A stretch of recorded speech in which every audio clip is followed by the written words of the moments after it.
I'm going to interact with people that are just 100% anti my values, right? Anna Eskamani, a member of the Florida House of Representatives from the 42nd District, the first Iranian-American elected to any public office in Florida. Known for her strong advocacy for progressive causes, Eskamani champions issues such as women's rights, environmental protection, affordable health care, and education reform. Well, I'll tell you, I think the most accurate reflection or example of politics is just as cutthroat as House of Cards. And I'm like, no, it's actually more awkward like Veep. My very first campaign, my opponent was personally wealthy, so he had endless amounts of money, and he had the support of all the big corporations in the state as well. It was a battle. I raised $1.5 million from individual donations, and so we won. We flipped our seat, but it was a really hard race because he just had endless money. So Jose Javier Rodriguez, we would call him JJR, he was one of the strongest voices on climate policy. Senator Rodriguez is our climate change champion in the state Senate. Champion for the people. So in his election, he was running against a woman Republican running for office, and then this random no party affiliation candidate, Alex Rodriguez. He was a candidate by name only, and so about 5,000 people voted for Alex Rodriguez. And JJR lost his election by like 40 votes. What lessons from politics do you think that young people can learn? Would you unfriend this person that they was about to go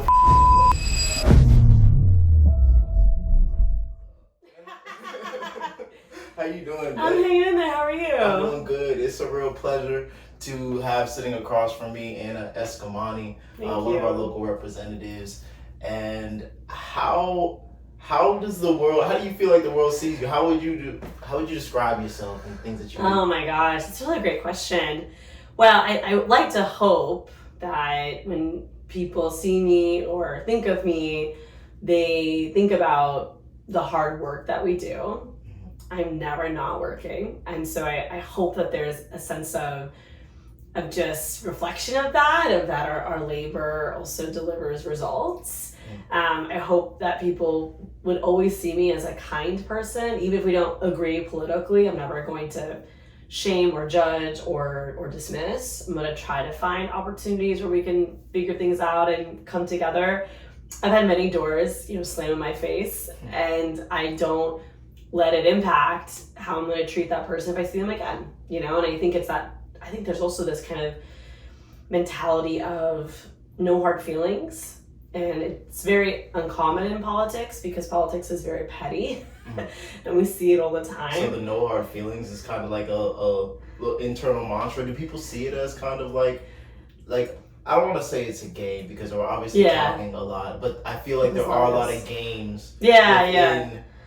Oh, for sure. You know what I mean? For sure. There is this game theory aspect of it. Yeah. Now, internally, does it feel different being in politics than it may look from the outside?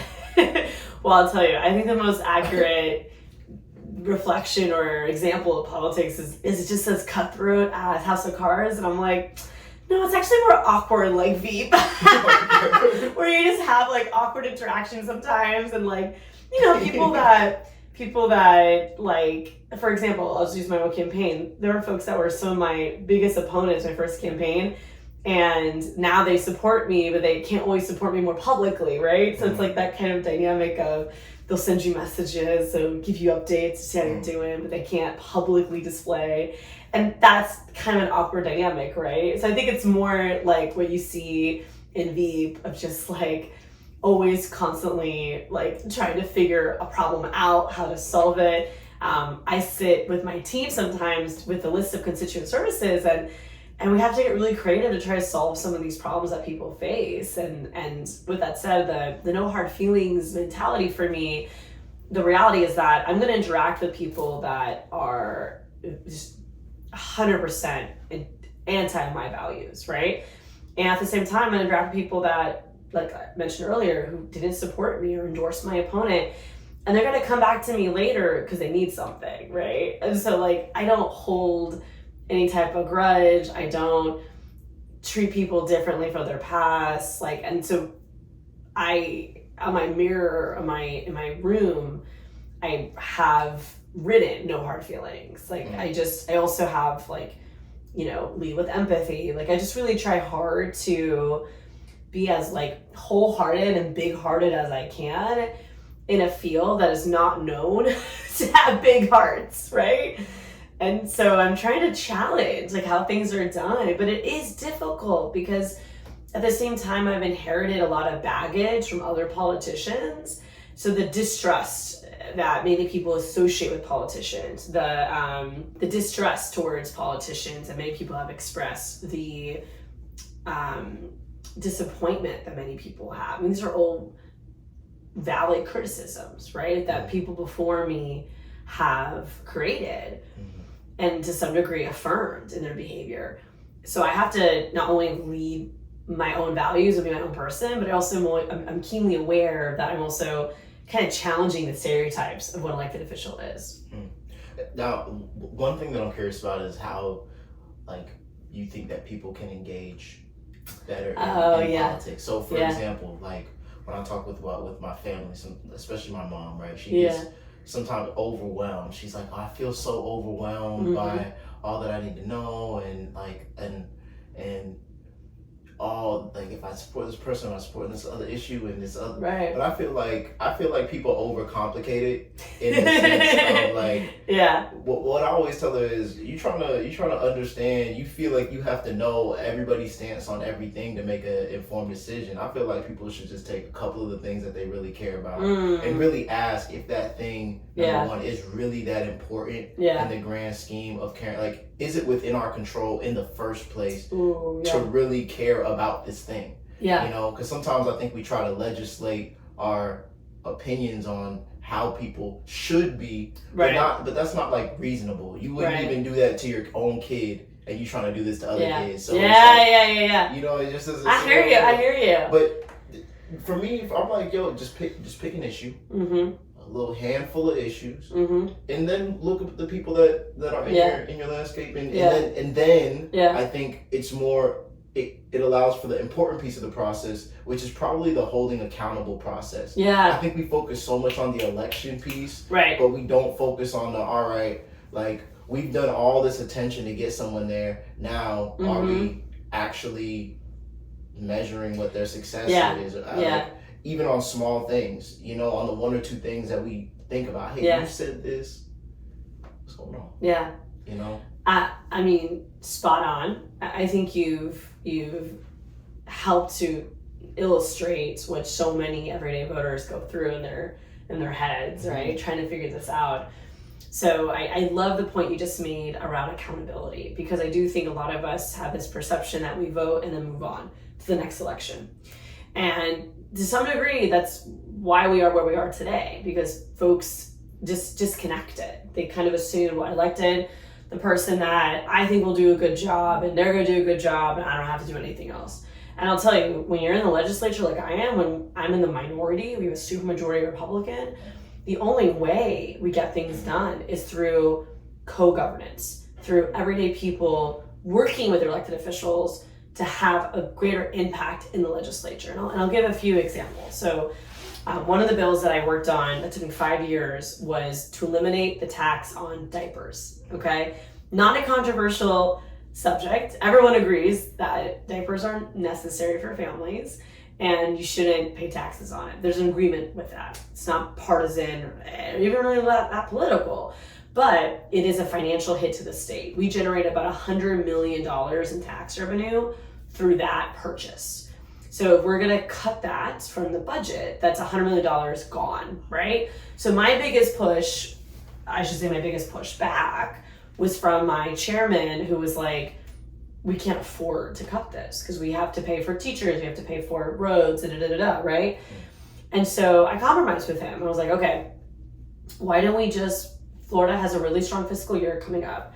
Why don't we just do a temporary break, and instead of old diapers, just focus on children? Because I also want to include adult incontinence products, which is very important to me because my mom, in the end of her life, needed those products. So a lot of our families, it's very taboo and stigmatized, but they need these products as well, and they are expensive. Especially people with disabilities need them and so forth. And so that was the compromise, was let's just do basically half, right? And So keep it it's for just 1 the year, children. just the children. Okay, So but it didn't cover like the dependents, like the older Correct. adult. Correct. Understood. But that was the compromise because the fiscal would have been a lot lower, right? It wouldn't have 40 million. So we did that, and that passed, and the state budget was fine. So I got to go back the next year and say, hey, that worked out well. Can we make it permanent and add adult products into it as well? And so I bring that example because it never would have happened if it wasn't for community groups that I worked with, who came to Tallahassee to host press conferences, to testify in committee, to tell their personal stories. There's this really sweet man who is a member of AARP, and he is wheelchair bound. And so he testified in committee about how he needs these adult products because they help him be more independent. He can't leave his house, right, unless he has these products. Students from FSU Law School, they have an elder clinic. So they do a lot of work with senior citizens. So they came and testified in favor of expanding the tax break as well. And of course, our diaper banks have always been great partners. The diaper banks are coming to Tallahassee. They're contacting lawmakers and they can't come to Tallahassee. So these are all examples of co-governance, right? Of working with a lawmaker to ensure the success of a policy goal. Sometimes, though, we're trying to stop policy, right? Sometimes the bill is bad and we don't want it to pass, but it's the same exact tactics, right? So we have a bill in my committee that is going to once again attack the LGBTQ plus community unnecessarily. Not a good bill, a bill that will strip away access to healthcare for trans people. And so in this case, people show up to testify against the bill, right? People show up, meet with lawmakers to say, here's why we don't like this bill. Can you focus on property insurance instead, right? Instead of culture wars, like, can you solve problems instead? That accountability matters too. And so we actually were able to stop that bill from passing the Senate. It passed the House, but not the Senate, so it never passed the legislature. And so that type of accountability, it helps to support a bill, but also helps to stop a bill. And your level of engagement in civics cannot end at the ballot box. It really starts there.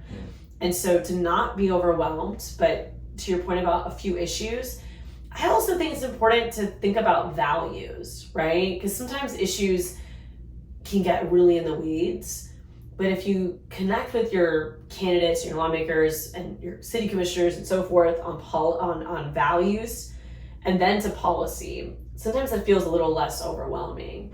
And it also brings up the space for accountability, because you're like, hey, you agree with me that, you believe in second chances. So doesn't that translate to helping returning citizens not face housing discrimination when they get back into society, right? So you can also kind of lead in that way, and hopefully build accountability out of that foundation of values. But at the end of the day, I do think that no one should ever feel like they're alone in this work.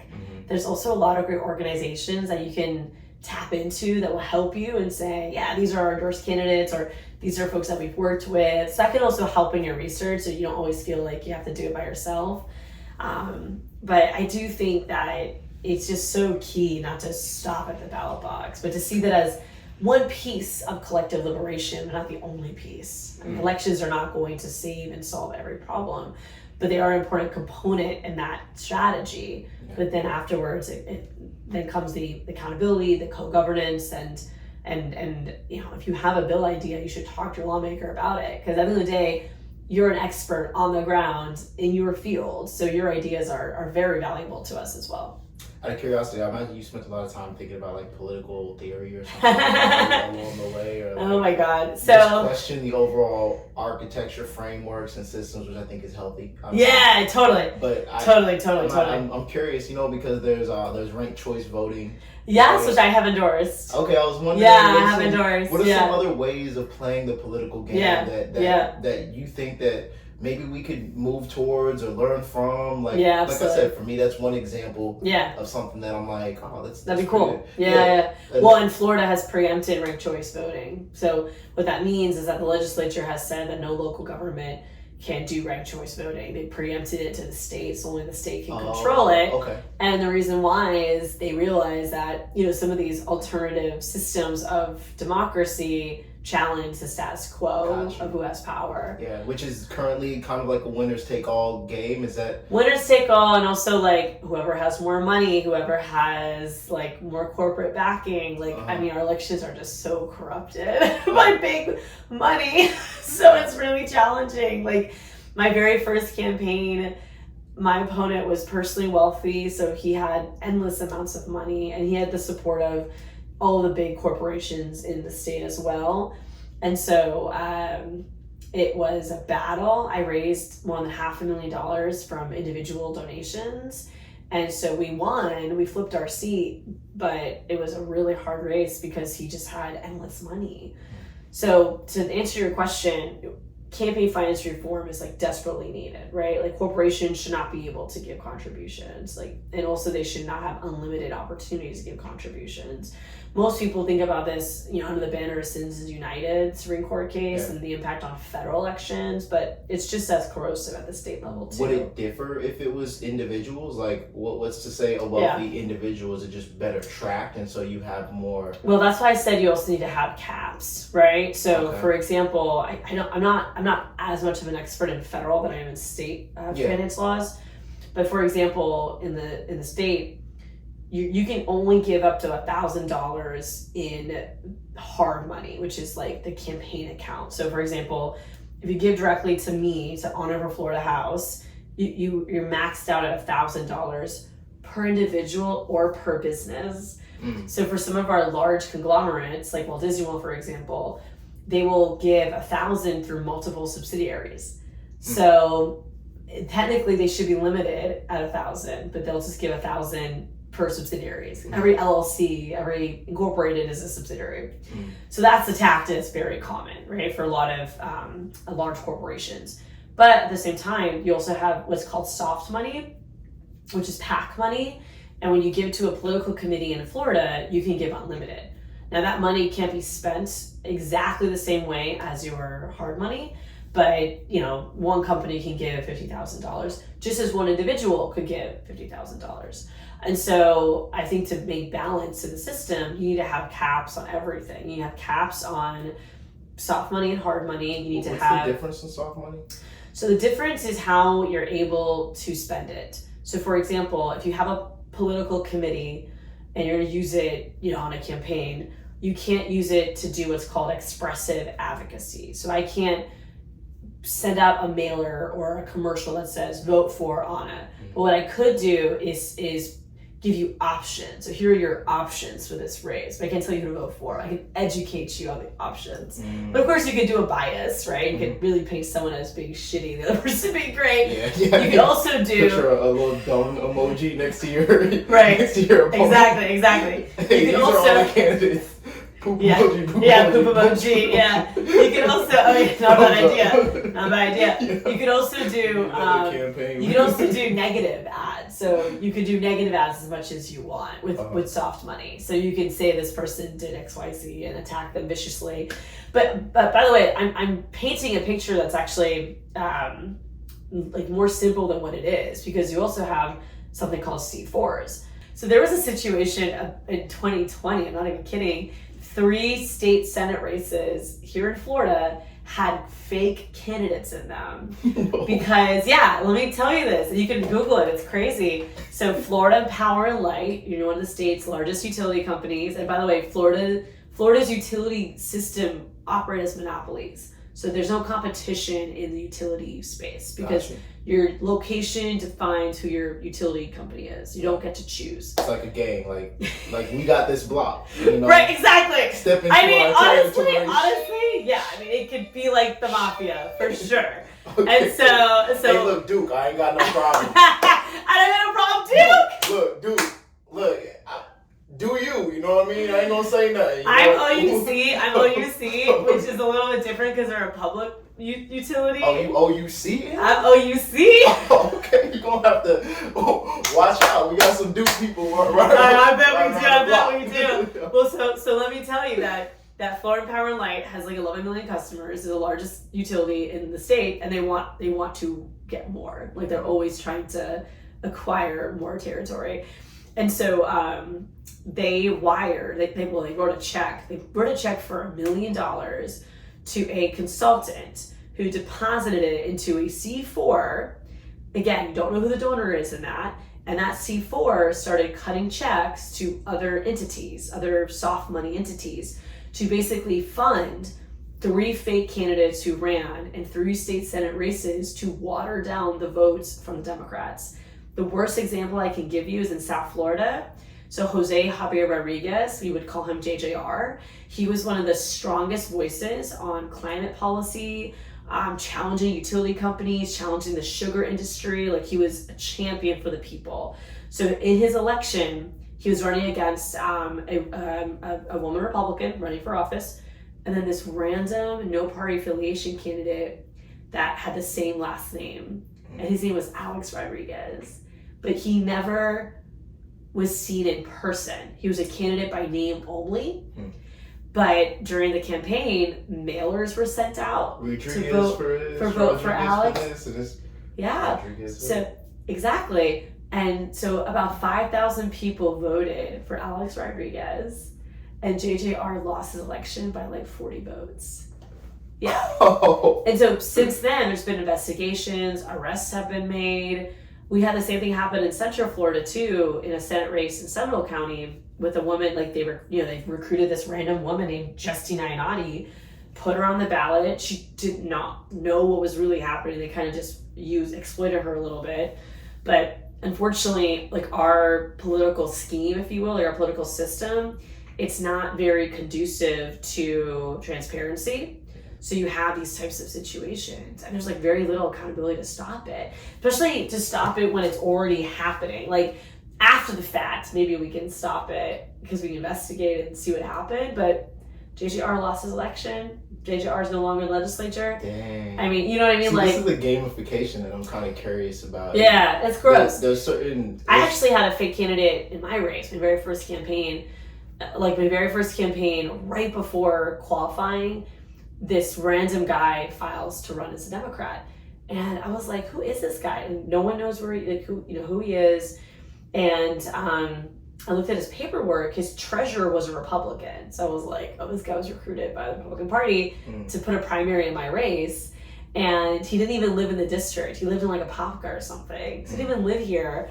But it turns out that they didn't follow the law because his paper was notarized by his wife, which is legal in some states. But Florida, when it comes to notaries, you cannot have a spouse or a family member be your notary.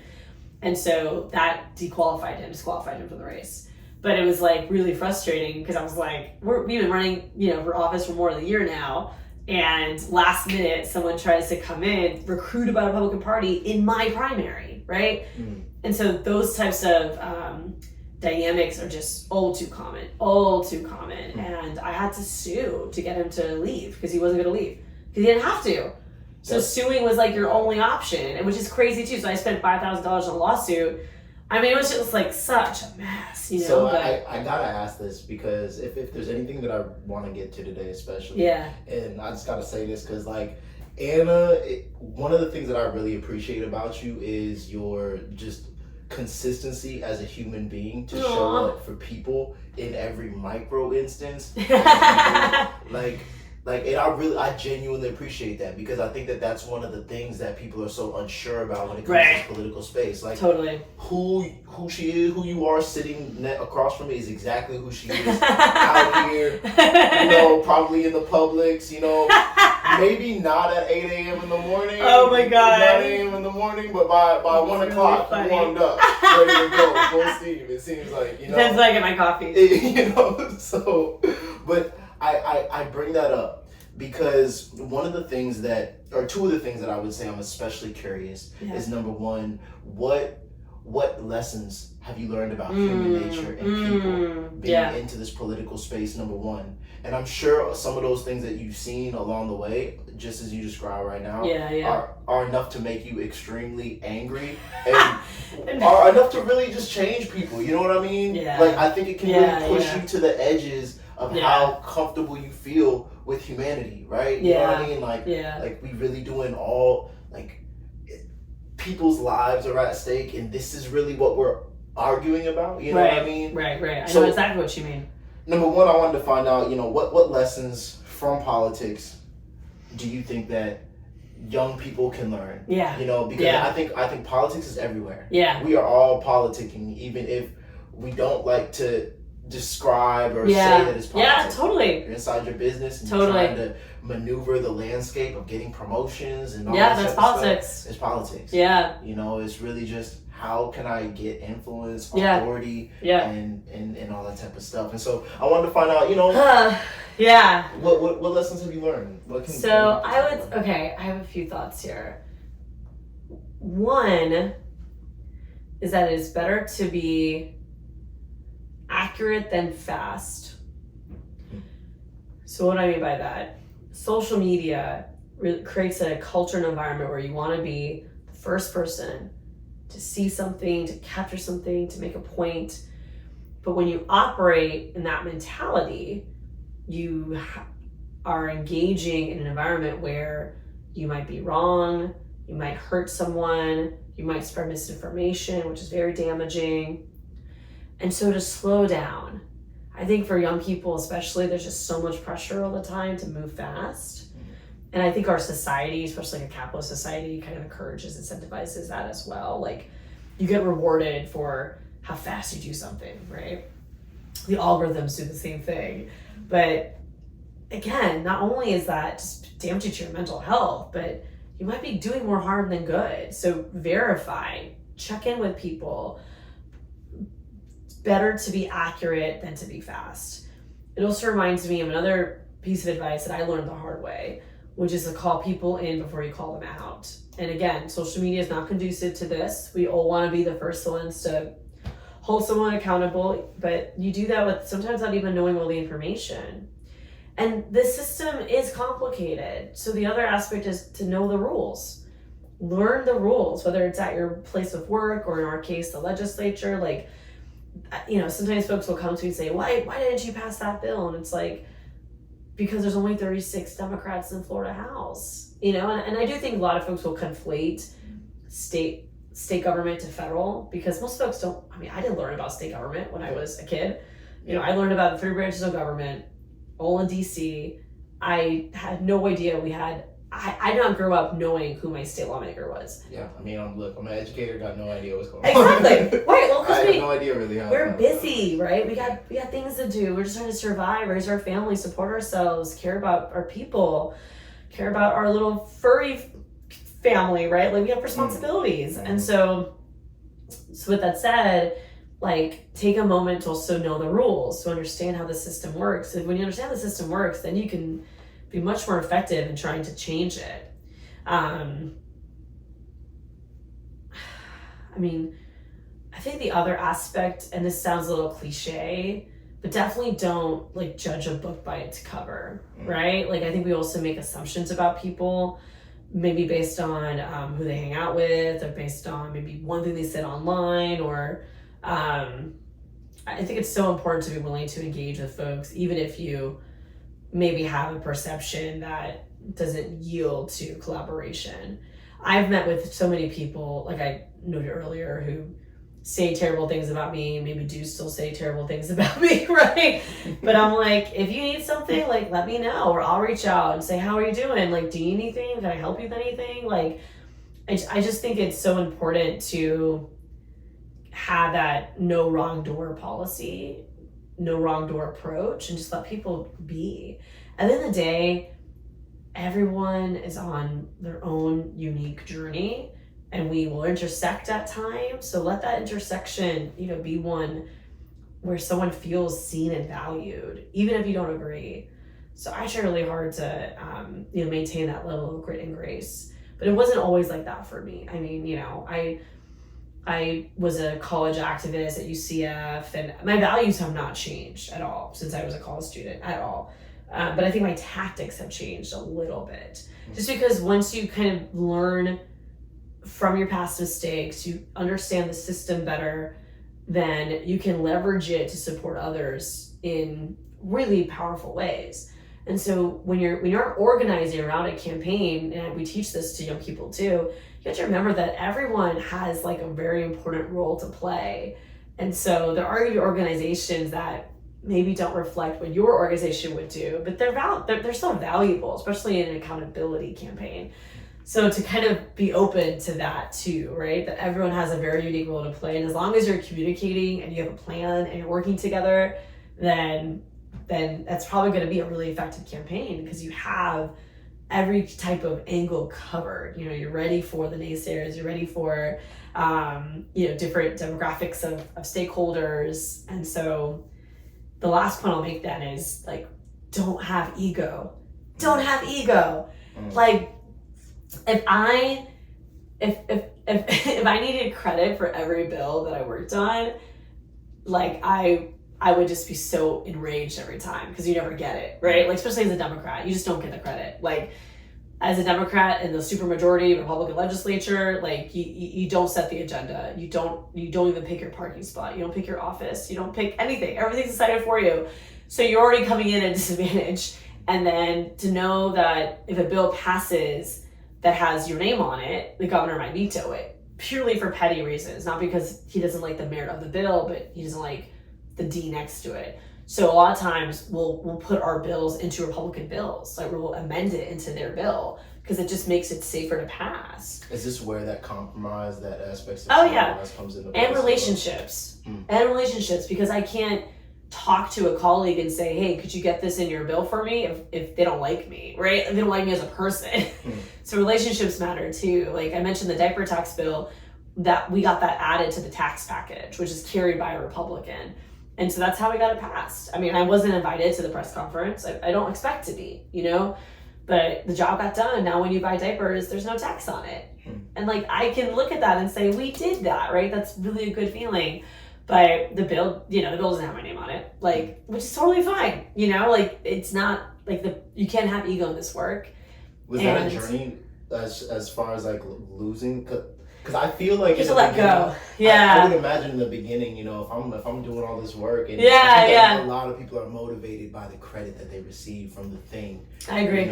I agree. And this is where maybe I think that when I was talking about that authenticity showing up in different places, like I think maybe that's part of what it connects to. It seems like it connects to, which is this anchor deep down that is bigger than anything that that's outside of your control, it seems like. Right. Is that fair to say? Like I think so.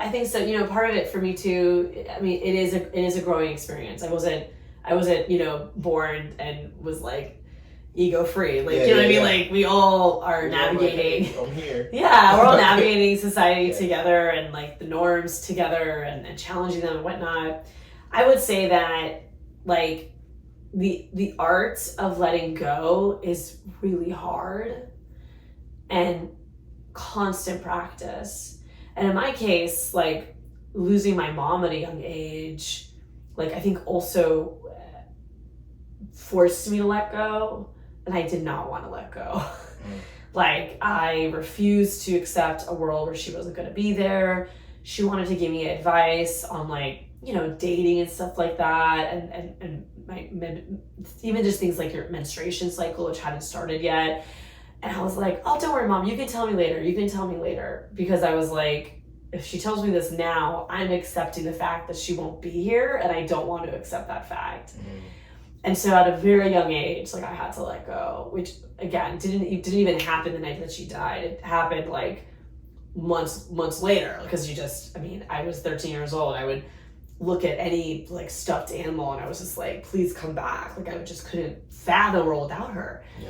And so I think when you have to go through that kind of trauma, it also sets you up to like not sweat some of the other stuff around you.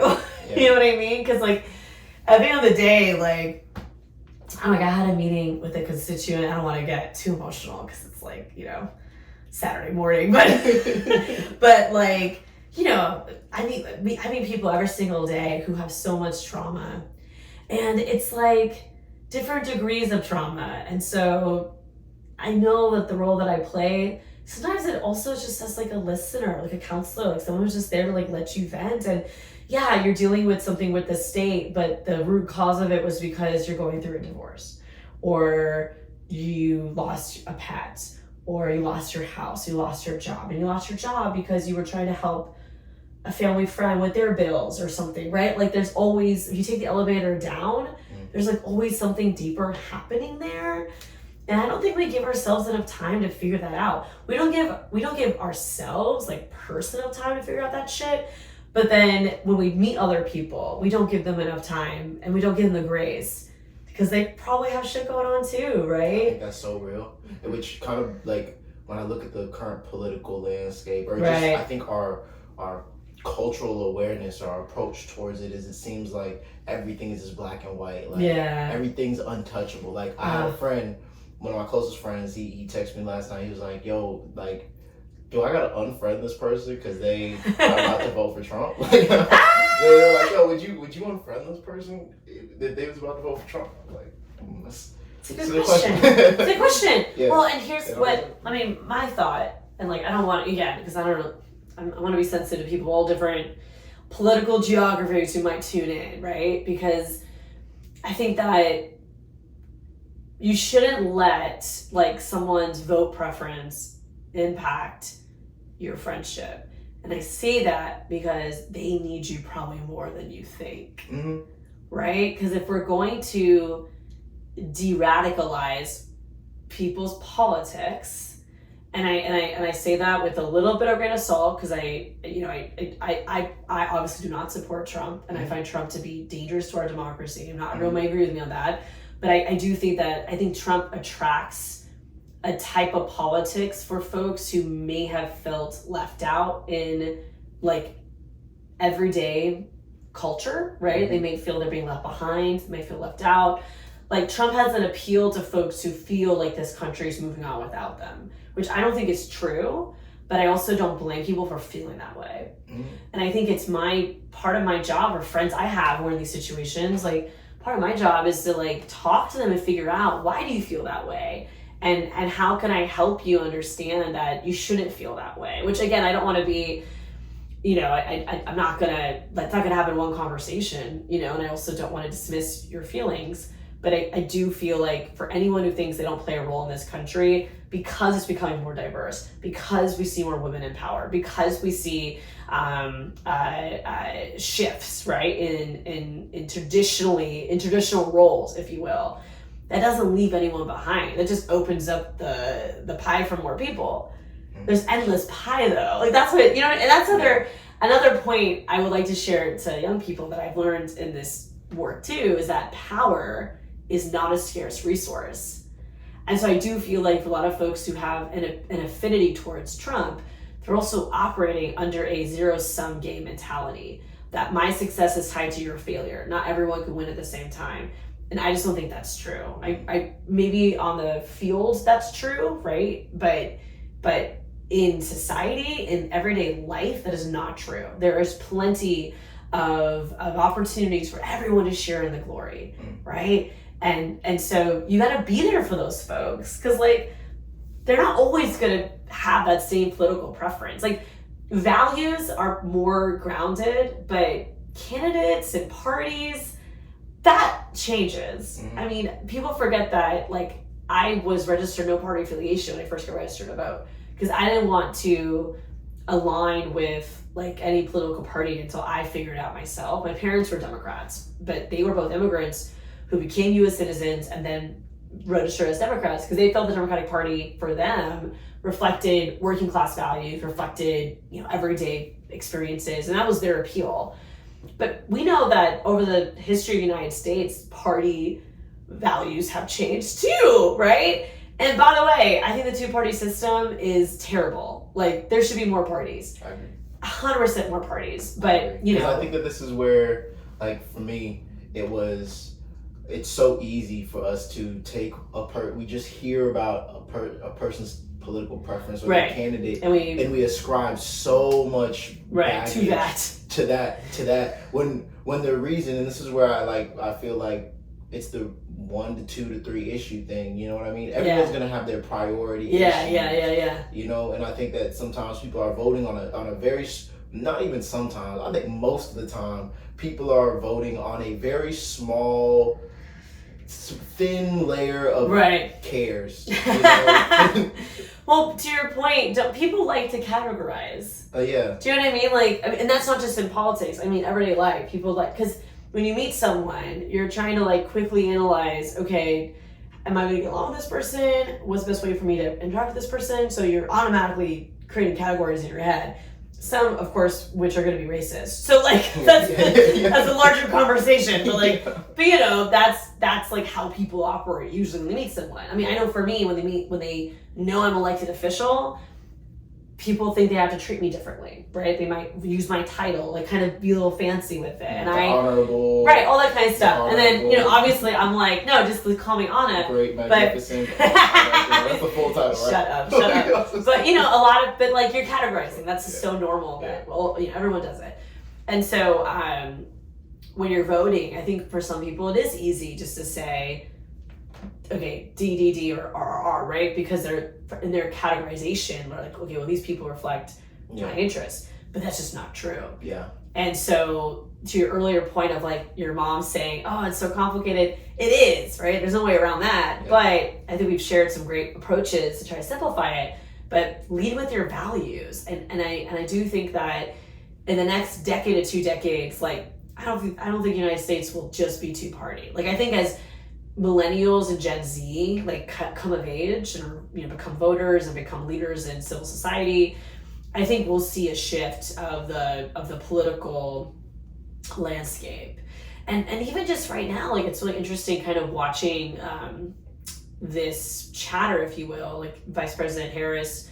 She did like her first interview with CNN recently, and so they were asking her a bunch of questions. There's a lot of criticism of her interview, and you know, and also affirmations. Because you know, everyone has their opinions, but I thought it was interesting because there was one question about her cabinet, and she said she'd want to have a Republican on her cabinet.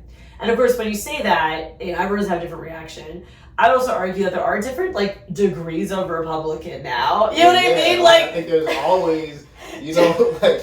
Just like how there's different degrees of Democrat too, but it's just like flavors of chocolate. Right. I mean, gotta be different. Like it doesn't mean she's gonna put like a Trump person on her cabinet. Like, I don't think that's what she means. Yeah. But you know, everyone has their own opinions. But I was just kind of reflecting on it. I was like, it's interesting because I feel like to some degree, it kind of challenges the two-party system a little bit, because the two-party system is such a binary where you don't work with the other party. You don't entertain even the idea of working with the other party, which one reason why Congress can't get anything done, because everything is like, well, if they get credit, then it can't pass, right? And so that mentality stalls progress. So I'm kind of, so to some degree, I'm like, is that what are those the cracks required to like break the two-party system? You know what I mean? Like, does it require us to kind of get out of the binary mindset a little bit to like offer an olive branch, right? Like, I mean, this is where I get more, you know, in my head and theorizing, but it's just like, if we're not having a two-party system, then how do we crack it? And I wonder if cracking it requires like kind of challenging its effect, right, on our society, on our politics. And that does mean kind of offering that branch, right? But I don't know. I mean, we'll see what happens. But I know for me, it's like, I'm a very inclusive person. So that means I'm going to treat everybody with kindness, even if we're politically on different sides of the aisle. I mean, I ran into a man yesterday. He's very sweet. He is very engaged in our faith-based community. He also does like security stuff and so forth. And so he told me, he was like, look, I'm the opposite aisle of you, but I love you. I appreciate you. Thank you for what you do. And like, that's so affirming, you know, to know that like we can build those relationships in all different facets. And part of it is just being kind, being understanding, and taking time to listen, which we don't listen to each other enough. So I just wanted to say thank you. First off, are there any like final thoughts that you may have for young people, especially navigating this kind of both politics but also life? Oh my gosh. Well, I'm still learning life. That's So fair. So number one, don't think you gotta have it figured out Right. at 18. Like you're definitely good, not. you know? Yeah, I mean, I am 34. I am 34, and I'm still figuring it out every day. But I think we tackled some lessons, but I think a part of it, we didn't talk about it as much. But know your mentors. I mean, you're a mentor to so many. I see you here every weekend, working with young people, mentoring them, supporting them. And so for those that are lucky to have mentors, like, keep in touch with them, right? Like, a mentor is always there, even if they're not physically there all the time. Like, I check in with my professors from UCF all the time that knew me when I was a freshman at UCF. So be intentional to build those mentors, and then be a mentor to others. This goes back to no ego. Anything you've learned, it's not yours. It's to keep. It's yours to share. So be a mentor to others as well. And remember, good leaders build new leaders. So you're constantly adding to that cycle of leadership. So don't take your role in that work for granted. That's beautiful. I appreciate you so much for showing up today, for sharing your presence, for sharing your perspective. Thank you. Thanks for having me. This was awesome. Absolutely. And if you ever have any questions about anything political, especially here in Central Florida in general, I definitely recommend just reaching out to Anna Eskamani and absolutely, just we'll be here. Figure out how to, understand how to interact with politics, or even just understand what's going on. Because like I said, I think one of the things that I've always been impressed by is that level of inclusivity that you have, and that mission to get work done, not just dubs and victories per se, but like to move things that are important. So thank you. I appreciate you. Thank you, honey. Appreciate you. We out.